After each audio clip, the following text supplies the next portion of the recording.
ایک پاکستانی خاتون کی شادی ایک انگریز سے ہو جاتی ہے۔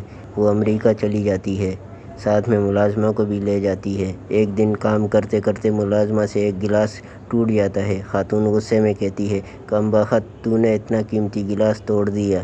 انگریز شوہر پوچھتا ہے، کم بخت کا کیا مطلب ہے؟ خاتون سوچتی ہے کہ اگر مطلب بتا دیا تو یہ کیا سوچے گا کہ پاکستانی اپنے ملازموں کو گالیاں دیتے ہیں۔ وہ کہتی ہے، کم بخت کا مطلب ہوتا ہے موٹی۔ پھر کچھ عرصے بعد ملازمہ سے چائے کا کپ ٹوٹ جاتا ہے تو کہتی ہے، منحوس، تو نے اتنا قیمتی کپ توڑ دیا۔ شوہر پھر پوچھتا ہے کہ منحوس کا کیا مطلب ہے؟ خاتون بتاتی ہے کہ اس کا مطلب ہے دبلی پتلی۔ پھر ایک دن خاتون کی والدہ کی طبیعت خراب ہوتی ہے تو وہ اپنے شوہر کے ساتھ پاکستان آ جاتی ہے۔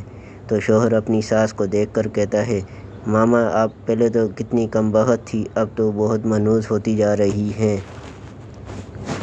پیج کو کمنٹ لائک ضرور کریں۔